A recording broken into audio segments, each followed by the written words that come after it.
Picture this, a sleek Lockheed Vega, gleaming under the sunlight, its powerful engine roaring to life. Beside it stands Ruth Nichols, goggles perched on her forehead, a determined glint in her eyes. She isn't just preparing for another flight, she's preparing to rewrite history.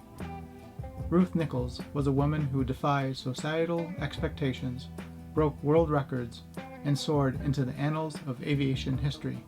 Today, we delve into the story of the flying debutante, a woman who proved she was anything but. I'm Bill Riccio, and enjoy the video. Born on February 23, 1901, into a wealthy New York family, Ruth Nichols seemed destined for a life of privilege, far removed from the adventurous world of aviation. But in 1919, her father gave her a gift that would alter her path forever: an airplane ride with Eddie Stinson, Jr., one of the era's most daring pilots. The aircraft was a biplane, its fabric-covered wings stretching like a bird ready to take flight. The exposed cockpit offered no protection from the elements, immersing passengers in the raw experience of flying. As the engine roared to life, vibrations coursed through the plane, mingling with the scent of oil and gasoline. Ruth climbed into the cockpit with a mix of fear and excitement. The plane lifted off the ground, revealing a patchwork quilt of fields and roads below. She felt the exhilaration of weightlessness for the first time. Then came the loop, a heart-pounding maneuver. The plane ascended sharply, flipped upside down, and descended in a smooth arc. Ruth clutched the sides of the cockpit, terror gripping her, but as the plane leveled out, her fear transformed into awe. In that moment, she fell in love with the skies, vowing to make aviation her life's pursuit. Ruth's determination to fly wasn't deterred by societal expectations. While studying at Wellesley College, she secretly took flying lessons, defying the norms of the time. In 1924, she earned her pilot's license, becoming one of the first women to do so. That same year, she became the first woman in the world to obtain a seaplane license, mastering the challenging art of water landings and takeoffs. By 1927, Ruth had joined the ranks of elite pilots, becoming one of the first two women licensed to fly transport planes. In 1928, she co-piloted the first non-stop flight from New York to Miami, a daring endeavor that cemented her reputation as a serious aviator. Newspapers called her the flying debutante, a nickname she loathed. To Ruth, it trivialized her skill and reduced her achievements to a novelty. Determined to prove herself, she let her actions speak louder than any headline. In 1930, Ruth borrowed a Lockheed Vega from industrialist Powell Crosley, Jr., a sleek monoplane designed for long-distance flights. With its polished frame gleaming under the sun, Ruth prepared for takeoff. She wasn't just flying across the country, she was chasing a dream. She shattered Charles Lindbergh's transcontinental record, completing the journey in just over 13 hours. The flight was a triumph, a declaration that women could soar just as high and fast as men. The following year, Ruth continued to break records. In March 1931, she piloted her Lockheed Vega to an altitude of 28,743 feet, enduring freezing temperatures in an unpressurized cabin. Frost formed on the windows as she gripped the controls, breathing oxygen from a tank to combat the thin air.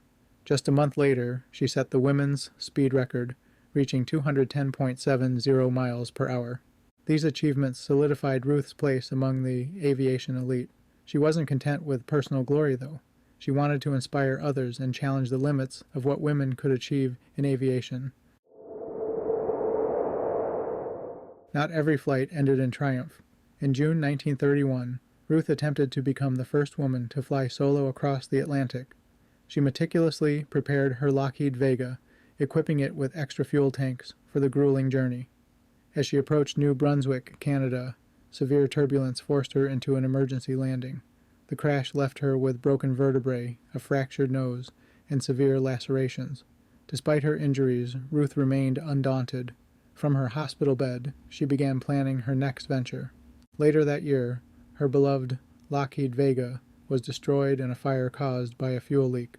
The loss was devastating, but Ruth's resolve only grew stronger. Her love for aviation wasn't tied to a single machine. It was a part of who she was. One of Ruth's most striking acts of resilience came after another crash left her with severe injuries. Against medical advice, she returned to flying within weeks, piloting a plane while wearing a plaster cast and steel corset. She later quipped, "Maybe it doesn't make sense. Family and friends have urged me to keep my feet on the ground. The only people who haven't tried to change me are flyers. They comprehend." Ruth's ambitions extended beyond records. In 1939, she founded Relief Wings, an airborne ambulance corps that provided disaster and wartime relief. Imagine Ruth stepping out of a meeting with military officials, blueprints and plans in hand, advocating for aviation's role in saving lives. During World War II, she served as a lieutenant colonel in the Civil Air Patrol, blending her passion for flying with her commitment to humanitarian work. After the war, Ruth focused on global causes. She organized flights for United Nations International Children's Emergency Fund, UNICEF, and continued advocating for aviation as a tool for humanitarian aid. Her dedication to using flight for good showcased the depth of her character and her belief in the transformative power of aviation. In the 1950s, Ruth's passion turned toward space exploration. In 1959, she underwent astronaut testing, a rigorous process designed to assess the physical and psychological fitness of potential spacefarers. Standing in a sterile testing facility surrounded by medical equipment, Ruth made her case for women's inclusion in the space program. Although societal biases prevented her from becoming an astronaut, her efforts paved the way for future generations of female astronauts. Tragically, Ruth's story ended too soon. In 1960, at the age of 59, she passed away. Yet her contributions to aviation and humanitarian work endure.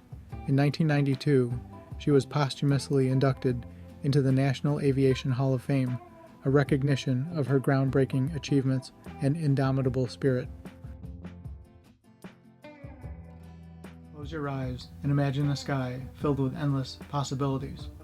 Ruth Nichols saw that horizon, and she didn't just dream of reaching it, she soared beyond it. Her story is a testament to resilience, innovation, and courage. If her story inspired you, please subscribe to my channel for more tales of aviation pioneers. Share this video to honor Ruth Nichols' legacy and leave a comment about which aviator you'd like to learn about next. Together, let's keep these incredible stories flying high.